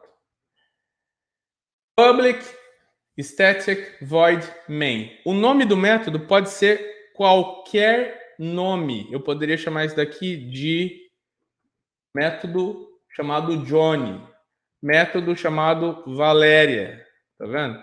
Método chamado Roxane, método chamado Maria. Poderia colocar qualquer coisa, poderia chamar de pedir chocolate, poderia chamar de qualquer coisa aqui, entendeu? Mas não, estou chamando de public void main, ok? Isso daqui é eu já vou explicar para vocês por que eu estou chamando de main, tá bom? Estou chamando de main porque dentro do Java, quando você cria um método que tem essa estruturinha aqui, ó, public static void main, você está criando um código que te dá a possibilidade de você executar esse pedaço de código só clicando nesse botãozinho verde. É isso que eu queria trazer para vocês hoje, sabe? Essa possibilidade de clicar nesse botãozinho verde, tá bom? Public static void main. E aqui tem um negócio em Java chamado parâmetros. Parâmetros é o que você passa, mas por enquanto eu vou pedir para você ignorar isso daqui. E pensa apenas que se na sua casa, você quer reproduzir esse exemplo, você tem que reproduzir exatamente do jeito que está aqui, tá bom? Exatamente do jeito que está aqui. Beleza. A partir de agora, pessoal, a partir de agora, a gente já tem aqui um pedaço de código que poderia ser executado em Java. Então, aqui dentro, né, só lembrando, né, o método tem essa estrutura. E depois tem também um abre-chave, fecha-chave. Esse abre-chave e fecha-chave basicamente diz o seguinte: tudo que você escrever aqui, faz parte do método main. Então, quando eu escrevo aqui, ó, traquinas vai ser executado quando tiver dentro, quando eu executar o método main, ok? Então, tudo que está entre o abrir e fechar aqui vai fazer parte, né, do método main, ok? Beleza. Quando a gente fala sobre métodos, a gente pode ter mais do que um método dentro da mesma classe. Então, tá vendo aqui a classe? Foi aberta aqui. Está sendo fechada aqui. Certo? Eu posso vir aqui, ó, embaixo desse outro método. Veja, o método já foi aberto e fechado. Eu posso vir aqui e escrever outro método. Vou dar um exemplo para vocês, ó. Public. Ok? Public. Static, por exemplo. Ok? Eu venho aqui e falo public static. Vou falar que eu quero aqui retornar um inteiro. E vou dar um nome agora para o método. Retornar número 10. Ok? Abre e fecha parênteses, porque o método tem isso. Abro a chave. Ok? E aqui dentro, eu não falei que eu ia retornar um número, um dado inteiro? E eu estou falando que eu vou retornar o número 10, eu venho aqui e escrevo retornar. Return 10. Tá vendo? Criei aqui um método estático chamado retornar número 10, que retorna o número 10. Entenderam a ideia? Um método é isso. Beleza? Vou mostrar para você um outro método aqui. Vamos dizer que eu quero um método que retorna a soma de dois números. Olha só. Public, ok? Static. Estou criando aqui estático só para a gente ajudar aqui na didática, tá bom, pessoal? Se a gente fosse falar aqui sobre o uso profissional do Java, a gente já está se perguntando, precisa ser estático ou não, tá bom? Mas só para que a gente possa entender melhor aqui de uma forma mais didática. Vou colocar aqui, ó. Somar dois números. Esse é o nome do meu método, ok? Aí o que acontece? Dentro desse parênteses aqui, eu posso colocar dois números. Olha só. Int, número, vou colocar aqui assim, ó. Primeiro número, vírgula, int, segundo número. O que eu estou falando aqui? Eu estou falando que a pessoa que for usar o método somar dois números, ela precisa informar o primeiro número, que vai ser inteiro, e informar o segundo número, que vai ser inteiro. Isso daqui é um conceito que em Java a gente chama de argumentos do método. Primeiro número, segundo número. Agora, o que eu faço aqui? Ó?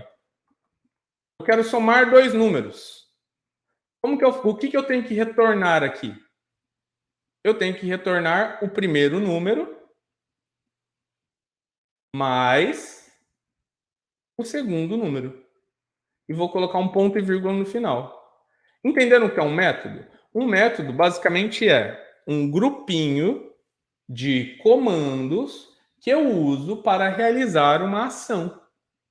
Esse grupinho de comandos pode ser um grupo de comandos sozinho, ou pode ser um grupo de comandos que foi baseado em argumentos variáveis.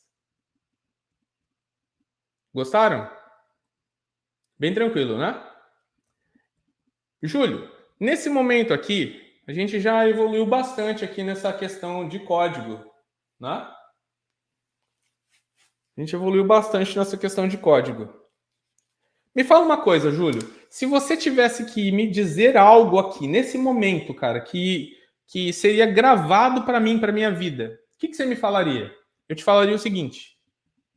Em Java, você tem a escrita do seu código livre. O que isso quer dizer? Quer dizer que você vem aqui e você pode digitar qualquer coisa que você quiser aqui, cara. Ó, tô digitando qualquer coisa que eu quiser aqui. Entretanto, na Bíblia, uma vez eu li escrito assim, cara, que você pode fazer tudo, mas nem tudo te convém. Sacou? Então, olha só. Eu escrevi tudo aqui que eu quis. Só que, cara, teve um monte de coisa que ficou vermelha aqui, cara. E sempre quando as coisas ficam vermelhas, jovem, é a hora que você se arrepende de ter começado a aprender a programar. Então, o que eu te digo é o seguinte: vai começar a programar em Java, entende que as letrinhas, se elas são minúsculas, cara. Não coloca maiúscula. Beleza? Esse é o primeiro ponto. Segundo ponto é, decora a forma com que as coisas são estruturadas. Se eu quero escrever uma classe, public, class, nome da classe, chaves. Se eu quero escrever um método, modificador, se vai ser estático ou não, tipo do retorno, nome do método, parênteses com os argumentos, que são primeiro o tipo, depois um nome qualquer, fecha parênteses, chave, e se você colocou um tipo de retorno, tem que colocar return, tá vendo? Se você colocou void, não precisa de return. Isso é a coisa que, se você guardar para você, cara, você vai guardar para vida, você vai ser feliz, cara, o resto da sua vida programando em Java. Ok? Se você esqueceu de fechar uma chave como essa, olha o que acontece. Fica vermelho aqui. Não tá ficando vermelho aqui. Isso é um outro negócio também que é maluco, assim, cara. Não é de Deus, não. Entendeu? Ó, você tirou a chave daqui. Vou colocar de volta ela. Você tirou a chave daqui. Ele fica vermelho aqui. Sabe o que isso te diz? Te diz assim: olha, tem alguma coisa que você errou aqui na linha 15. Você não errou na linha 15. Você errou na linha 14 que você esqueceu de fechar. Por isso, outra coisa que eu diria para você ser feliz programando em Java, é o seguinte, cara. Se você abrir uma chave, fecha a chave, jovem. Se você abrir um parênteses, fecha o parênteses, jovem. Entendeu? Lembra disso que você também vai ser feliz. Sacou? Lembra disso que você vai ser só felicidade durante o seu aprender de Java. Beleza? Outra coisa.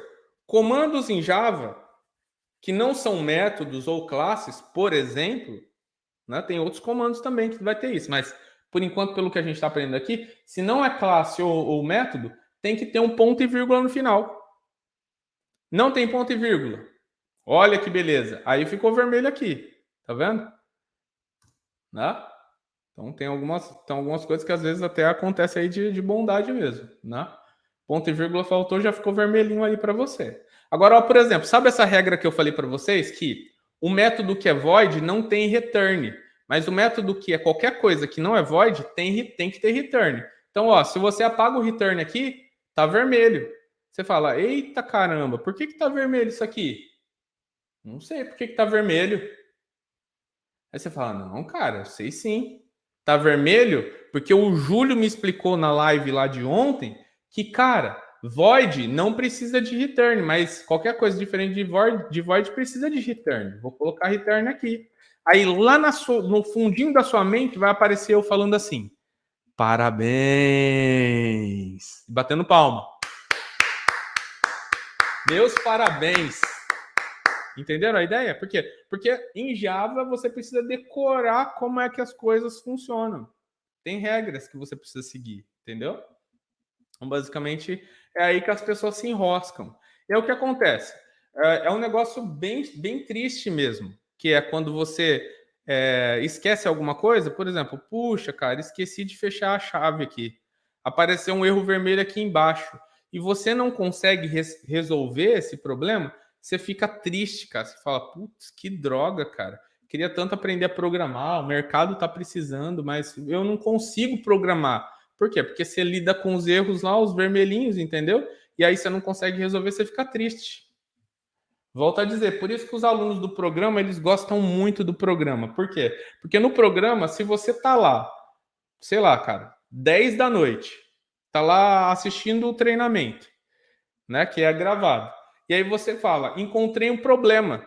Se fosse na faculdade, você estava fazendo isso na sua casa, você ia ter que esperar até a próxima aula do professor. Talvez nem fosse no dia seguinte, talvez fosse 3 dias depois.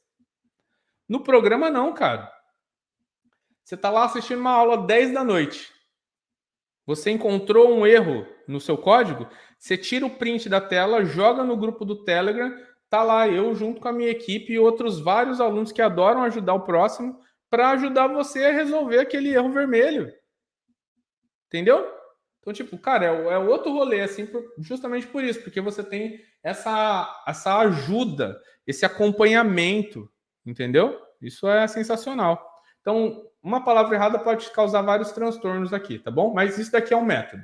Aí você fala assim, Júlio, como que se usa esse método aí dentro do seu código? Cara, por exemplo, você falou desse negócio do static, né? E você falou que você não precisa, né, digitar, né? Como que funciona? Funcionaria mais ou menos assim, ó, a partir de qualquer lugar. Você colocaria calculadora testes, que é o nome da classe, ponto. Olha só o que acontece. Ele automaticamente já te traz os métodos, tá vendo? Retornar número 10, somar 2 números, ele já traz aqui para você. Tá vendo que maravilha isso? Isso daqui, quem está fazendo é o IntelliJ. Por quê? Porque você colocou calculadora testes, que é o nome, deu ponto, já traz todos os métodos estáticos que tem aqui.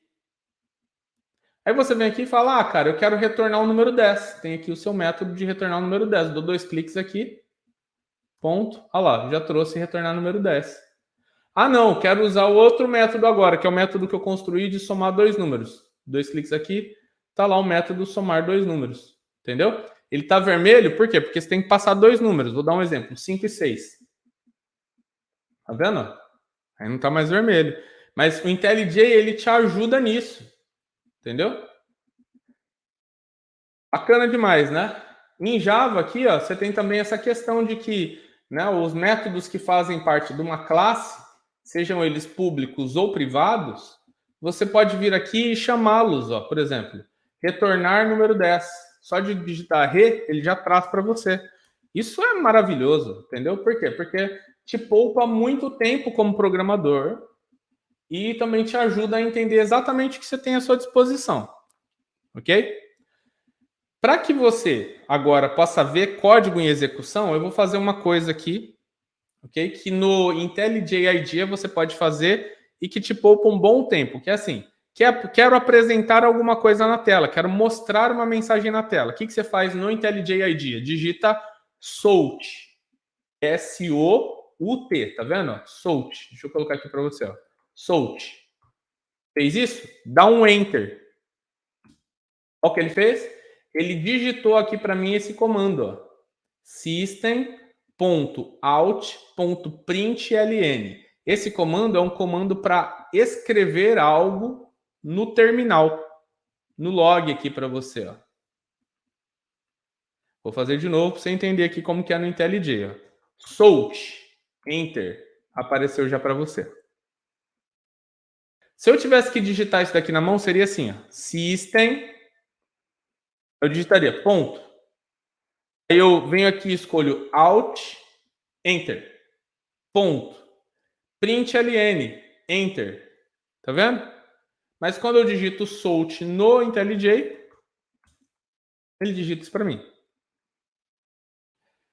Pessoal, lembrando aí, tá? Para todo mundo que quiser depois aprender Java aí com as boas práticas, entendendo exatamente as coisas que vocês vão precisar, né? Como boas práticas e como usar o Java da maneira mais satisfatória, depois vai lá na playlist curso de programação para aqueles que querem automatizar seus testes. É um curso gratuito onde você vai aprender introdução, variáveis, classes, métodos e objetos, como definir propriedades de um objeto, usando modificadores, construtores, parâmetros e também tipos de retorno em métodos. São algumas aulas que tem lá para vocês, tá bom? Vamos lá. Então, aqui está o system.out.println. Se eu vier aqui e falar assim, ó, quero mostrar o número 10. Tá vendo? O que vai acontecer? Quando eu rodar aqui, ó, só clicar no verdinho, ó. Ah, outra coisa aqui. Tá vendo que só o Public Static Void Main ficou com o verdinho? Por quê? Porque ele tem aquela estrutura de execução, ok? Esses daqui não tem, ó, tá vendo? Então não tem o botãozinho verdinho. O botãozinho verdinho tá só para ser usado aqui. Vou clicar aqui para vocês verem, ó, Run. Vai começar a rodar aqui. Olha lá, apareceu o número 10. Vou mostrar para você que não é mentira. Vou colocar o número 20. Rodar. Rodou, número 20, tá vendo? Posso fazer também cálculos aqui. Mudar 20 mais 5. 25, tá vendo? E aqui dentro do system.out.println eu também posso chamar os métodos. Então lembra que eu estava falando lá do static, que você não precisa da instância do objeto? Então, ó, você vai vir aqui a partir de outras classes, sabe? Vai digitar assim, calculadora testes, ponto, retornar o número 10. É um método. Esse daqui, ó. Ele retorna o número 10, que é um inteiro, tá vendo? Como eu estou aqui dentro do println e estou chamando calculadora testes para retornar o número 10, olha o que vai acontecer. Retornou o número 10. Entenderam o que é o return aqui? O que é o inteiro? Ele está retornando algo. Então, quem chamar esse método vai ter aquele retorno. Não é bacana? Agora eu vou vir aqui e vou fazer diferente. Calculadora testes, ponto. Lembra de somar dois números? Olha só. Vim aqui e coloquei aqui, ó, 12,15. Tá vendo? Eu só coloquei um número, 12,15 e a vírgula. Automaticamente o IntelliJ, ó, ele me disse, Júlio, o 12 representa o primeiro número, o 15 representa o segundo número. Como que ele sabe disso? Ele sabe disso porque aqui, ó, o primeiro número se chama primeiro número, o segundo se chama segundo número. Legal, né? 12 e 15. O que vai acontecer quando eu clicar aqui em Run? Somou 12 e 15, deu 27. Não é bacana? Isso daqui é o uso, de uma maneira bem assim, superficial, para que vocês possam entender apenas, de classes e a construção de métodos. Aqui eu mostrei para vocês um método que não tem retorno e dois métodos que têm retorno. Um que retorna apenas e o outro que faz uso de argumentos do método. Ok? Vamos passar para o nosso próximo item aqui, que é o atributos e variáveis. O atributos e variáveis é o seguinte. Atributos e variáveis é assim. Vou vir aqui, ó. Tá vendo aqui o return 10? Eu vou fazer uma mudança. Vou fazer uma mudança aqui para você, ó. Eu quero retornar sim o número 10. Mas antes, eu quero fazer um cálculo para somar e dar resultado 10. Ok? Olha o que eu vou fazer. Eu vou vir aqui e vou criar uma variável. Uma variável é um espacinho. Nossa, isso daqui é um negócio muito importante para você também. Marca aí para nunca esquecer. Quando você quiser lembrar do que significa uma variável, quando você quiser saber sobre o que significa uma variável, lembra disso, cara. Eu vou até colocar aqui eu na tela toda para quem está no YouTube, para lembrar disso. Lembra? Pensa numa variável como uma caixinha, cara. É uma caixinha. Ok? Você tem lá uma caixa, sei lá, uma caixa de papelão. E você veio e falou assim: olha, eu tenho muitas caixas de papelão. Eu tenho um monte de caixa de papelão, cara, aqui em casa. E eu estou fazendo uma mudança. Quando eu chegar na nova casa, eu tenho que saber o que tem dentro de cada caixa. O que você faz? Você coloca um adesivo na caixa. Ou você pega um pincel atômico e escreve lá o nome da caixa, não é assim? Variável é a mesma coisa. É uma caixa para você armazenar alguma coisa. Só que você vai lá e coloca um nome nela. Então, a variável pode ter um nome. Só que, às vezes você tem uma caixa que é uma caixa de documentos e você tem uma caixa que é uma caixa de, sei lá, cara, uma caixa de alimentos. E você tem uma caixa que é uma caixa de eletrodomésticos. Então, cada caixa tem um tipo. Cada caixa tem um tipo. Cada caixa tem um tipo. Imagina que tipos já são predefinidos. Então, você chegou lá para comprar a caixa, já tem até os tipos predefinidos. Tem a caixa de mantimentos, a caixa de documentos, a caixa de eletrodomésticos. Mantimentos, documentos, eletrodomésticos. Tem até cores diferentes para você, para ser mais fácil. Variáveis é o mesmo esquema. Vamos entender. Quero criar uma caixa para registrar o resultado do cálculo. E o resultado do cálculo vai ser inteiro. Como que eu crio uma variável assim? Int e dou o nome dela. Resultado do cálculo. Isso daqui é uma variável. Não é interessante? Resultado do cálculo. Esse é o nome da nossa variável. Essa variável, ela tem uma estrutura. É assim: tipo da variável, nome da variável, recebe alguma coisa. Vou colocar aqui para você, ó, 7 mais 3. Entendeu? Variável, essa daqui é a minha caixa com o título dela. E esse daqui é o tipo. Aqui dentro estou colocando 7 mais 3, que é 10. Para que eu crio variáveis? Porque quando eu crio variáveis, eu crio uma abstração. Em vez de eu vir aqui, ó, e falar retorne 7 mais 3, eu falo retorne o que tem dentro da variável resultado do cálculo. Entenderam? Então é uma caixa, literalmente uma caixa, cara. Você joga alguma coisa dentro dela. Quer ser um bom programador Java? Conheça a estrutura das coisas. Quando você chegar no código, se for ler o código, que você vê que tem alguma coisa que está nesse estilo aqui, ó, tipo, espaço, nome de algo, você já tem que gritar. É uma variável.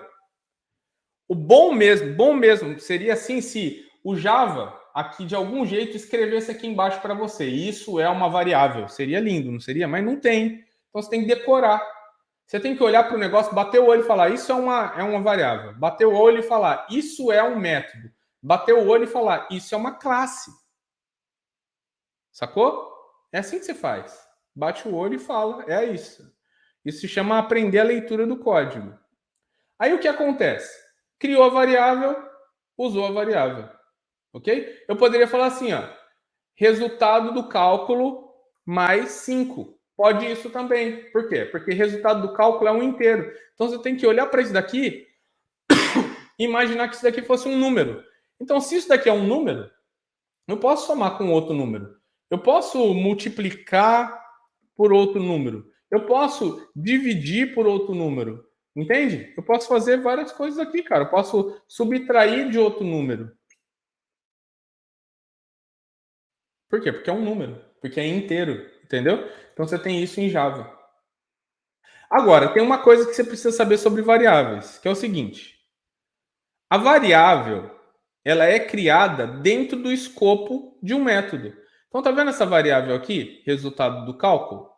Se eu vier aqui, ó, nesse meu somar dois números e colocar aqui, ó, mais resultado do cálculo, vai ficar vermelho. Sabe por que ficou vermelho?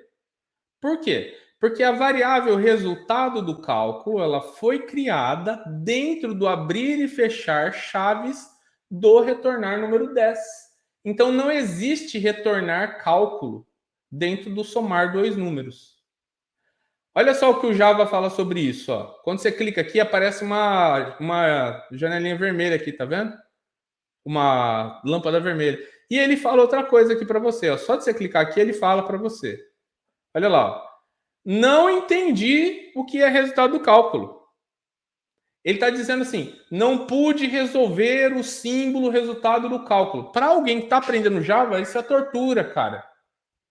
Olha o que ele está falando. Não pude resolver o símbolo resultado do cálculo. Jesus, cara, o que quer dizer não pude resolver o símbolo resultado do cálculo? Não sei. Como que eu traduzo isso daqui? Não existe a variável resultado do cálculo, vírgula, jovem, exclamação. Entendeu? É isso que ele quis dizer aqui para você. Só que ele é meio, sabe, meio rústico, bruto, sistemático. Então a pessoa geralmente não sabe explicar para você as coisas direito, entendeu? Mas eu, o Júlio, tô aqui para tentar explicar para você de uma forma mais didática. O que ele está dizendo aqui, ele está falando, mano, não tem essa variável aqui dentro do escopo, jovem. Não funciona. Mas talvez você me diga assim, Júlio, cara, eu preciso usar resultado do cálculo em todos os métodos que eu tenho, Júlio. Eu preciso usar em todos, cara. Como que eu faço isso? Como que eu faço isso? Como que eu faço isso? Existe um negócio dentro do Java que é um negócio chamado atributo. E isso já está super relacionado à nossa próxima parte da aula, tá bom? Então, vou fazer o seguinte aqui, ó. Vou mostrar para vocês. Atributos podem ser compartilhados entre métodos. Então, como que você vai fazer isso daqui? Você vai fazer assim, ó. Tá vendo aqui que está a declaração da classe, tá vendo? Um atributo você declara fora do método. Fora do método, tá? Então, olha o que eu vou fazer aqui, ó. Public, porque como eu já disse, a gente está aqui estudando hoje bem o básico, tá bom? Depois vocês vão ver que um atributo, na maioria das vezes, ele vai ser privado, tá bom? Mas vamos lá. Public, coloca o tipo. Então, ó, um atributo, né? Ele precisa ter um modificador depois do tipo. Então, eu venho aqui e coloco assim, ó. Resultado do cálculo. Ponto e vírgula. Isso daqui é um atributo. Sabe o que significa? Significa que a partir de agora, você pode utilizar o resultado do cálculo entre os métodos que fazem parte da sua classe. Para isso, você vai ter que tirar aqui esse estático, tá? Já vai ser aqui o motivo para a nossa próxima discussão. Sacou? Então, agora, resultado do cálculo é um atributo. Ele foi declarado aqui em cima. E agora, dentro dos métodos, você só tem que utilizá-lo. Então, como faz aqui? Ó? Por exemplo, no retorna número 10, você fala, o resultado do cálculo recebe 7 mais 3. Retorna o resultado do cálculo. E aqui dentro, você pode falar isso daqui, por exemplo. Ó. Primeiro número, mais o segundo número, mais o resultado do cálculo. Por quê? Porque o resultado do cálculo estava sendo alimentado em outro método. Isso daqui cria para a gente um problema, que é assim, resultado do cálculo aqui, ele só vai ter algum dado dentro se por acaso a gente somar dois números. Ou se por acaso a gente retornar número 10. Tá bom? Basicamente é isso. Mas, só para que você possa entender aqui que, uma vez que você tem o resultado do cálculo aqui em cima, ele pode ser usado em qualquer lugar. Até aqui, ó, resultado do cálculo. Tá vendo? Desculpa, aqui não pode, que aqui é estático. Mas, em qualquer método aqui que a gente for utilizar, que ele não é estático, ele vai existir. Bom, vamos agora para a nossa última parte aqui dessa nossa aula de hoje, que é sobre objetos. Aqui, então, a gente estava criando uma classe, não era isso? A gente estava criando uma classe. E nessa classe, a gente falou assim, olha, eu quero ter um método que é um método retorna número 10, eu quero ter também um método chamado somar dois números. E isso tudo vai pertencer a uma classe chamada calculadora teste. Ok? Um objeto, gente. Outra coisa aqui importante para você, né? Lembre-se que a calculadora testes era o que a gente estava considerando lá atrás como sendo o engenheiro construindo uma planta da casa. A gente também pode colocar isso daqui como sendo uma pessoa que faz bolos, tendo uma receita do bolo. Mas agora é a hora de construir a casa. Agora é a hora de fazer o bolo na real, para poder usar as coisas que estão lá dentro. Então, vou mostrar para vocês como isso funciona em Java. Funciona assim, ó. Você coloca o nome da classe e coloca um nome para... Deixa eu voltar aqui para ficar mais didático para você. Para que você possa fazer uso disso que você criou aqui até agora só como sendo uma estrutura, você vai vir aqui e vai criar uma variável do tipo da classe. Lembra que variáveis são assim, ó, né? Cadê? A gente apagou aqui, né? Mas lembra que variáveis era tipo e o nome, não era assim? Então vou vir aqui e vou fazer isso, ó. Tipo, calculadora testes. Nome, calculadora, beleza? Recebe, e aqui que tá a magia, ó. New calculadora testes. Sacou? Isso daqui, new calculadora testes, é quando você fala assim, quero materializar o que um dia foi criado aqui dentro dessa classe. É a materialização da coisa. Isso daqui se chama criar um novo objeto. Em Java, quando você cria um novo objeto e joga ele dentro de uma variável do tipo dele, ok? A gente está chamando de instanciar o objeto. Instanciar o objeto. Não é bacana? Instanciar o objeto. Então, basicamente, o que eu falei assim, pega tudo que eu criei na calculadora teste e joga dentro dessa variável calculadora. Quer saber o que eu posso fazer agora? Olha só. Calculadora, ponto, retornar número 10. Entenderam a ideia? Porque a calculadora agora é a materialização real de tudo que eu coloquei dentro da classe. Entende? É a materialização daquilo. Quando eu falei calculadora testes, calculadora recebe new calculadora testes, bum! Um objeto foi criado. Se a gente tivesse lá no mundo do engenheiro, um engenheiro civil, ele criou uma planta, cara. Se ele falasse assim, ó, casa do tipo planta, recebe new planta, ia fazer assim. E no final, a casa tava lá, mano. É isso que ia acontecer. Entendeu? No final, bum, a casa tá lá. Não é sensacional? Se a gente estivesse falando lá de uma pessoa que está fazendo um bolo, ela escreveu a receita. Se ela falasse receita, novo bolo, recebe new receita, ia fazer assim, pum, e o bolo apareceu lá na sua frente, cara. Você ia comer o bolo e degustar. Aqui não, jovem. A gente criou a classe calculadora testes, colocou os métodos lá dentro e fez um calculadora testes, calculadora recebe new calculadora testes e bum, apareceu lá dentro da variável calculadora uma calculadora. E aqui dentro, então, eu venho e falo retornar número 10. Quando eu rodo isso daqui, ele tem que fazer aquilo que a gente tinha feito e retornar o número 10. Lindo isso, não é? Lindo. Lindo demais, cara. Por quê? Porque agora a gente fez aqui, então, essa questão do retornar número 10. Bem, a gente vai parar aqui agora. Mas, volto a dizer, tem a playlist lá para você cair de cabeça e arrebentar nisso. Faltam 4 minutos aqui para a gente encerrar a nossa live de hoje. E eu consegui abordar aqui tudo que eu queria abordar com vocês hoje. Mas eu quero deixar aqui um lembrete.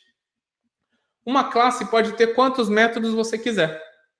Um método pode ter quantas linhas você quiser. Aqui a gente estava trabalhando com 1, 2 linhas, geralmente. Você pode ter quantas propriedades, quantos atributos você quiser dentro da sua classe. Você pode ter quantos argumentos você quiser no seu método. Tá bom? Então, só lembrando isso daqui para você. Beleza? Outra coisa também bacana que eu queria lembrar para você é o seguinte. Se você fosse mais para o lado direito, você veria uma linha. Aquela linha é uma boa prática de qual tem que ser a largura, o comprimento das linhas do seu código. Entendeu? Por exemplo, estou dando aqui a ida para o lado e para o outro toda hora, mas se eu começasse aqui a colocar caractere aqui, ó, eu iria em algum momento chegar numa linha que é a linha da boa prática, ó, aqui, ó. Eu nunca posso ter mais código do que estar marcando essa linha. Essa linha é configurável, tá? É personalizável. Geralmente você e o seu time definem aí como vai ser o comprimento das suas linhas para ficar mais bonitinho o código, entendeu? Outra coisa, essa aula foi uma aula sobre o que você precisa saber sobre Java para começar a automatizar seus testes. Quando a gente fala de criar teste automatizado, o que você vai começar a ver? você vai ver que você vai precisar saber como criar classe, como criar método, como criar atributo, como criar variável, como usar objetos, como instanciar objetos. É isso que você precisa para conseguir saber, para conseguir automatizar seus testes. Você vai precisar ter aulas sobre os frameworks em si, ou as bibliotecas. Lembra que eu mostrei para vocês no começo aqui, quando a gente estava falando ainda de dependência? Pô, quero aprender a automatizar testes com Selenium. O que eu faço?